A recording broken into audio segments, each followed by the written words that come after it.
আল্লাহর হাবিব বললেন প্রতিদিন প্রতিনিয়ত 100টা রহমত নাজিল হতেই থাকে। সিত্তুন আলিত তাইফিন, 60টা রহমত তাদের উপর নাজিল হয় যারা কাবা ঘরের চারদিকে তাওয়াফ করে।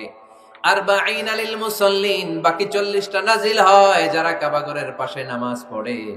ওয়া 20 আলিন নাযিরিনা ইলাল কাবা, বাকি 20টা রহমত প্রতিনিয়ত নাজিল হয় যারা তাওয়াফ করে না, সালাত আদায় করে না, শুধু কাবার গিলাফের দিকে তাকিয়ে থাকে।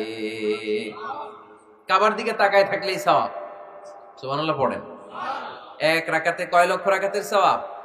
এজন্য আল্লাহর হাবিব সাল্লাল্লাহু আলাইহি ওয়াসাল্লাম বলেছেন, লা তুশাদ্দুর রিহাল ইল্লা ইলা সালাসাতি মাসাজিদা, স্পেশাল ভার্চু এন্ড রিওয়ার্ড, বিশেষ সওয়াবের নিয়তে পৃথিবীর এই 3টা জায়গা ছাড়া কোথাও নিয়ত করে ভ্রমণ করা জায়েজ নাই। এক হচ্ছে মসজিদুল হারাম, 2 হচ্ছে মসজিদ নববী, 3 হচ্ছে মসজিদুল আকসা।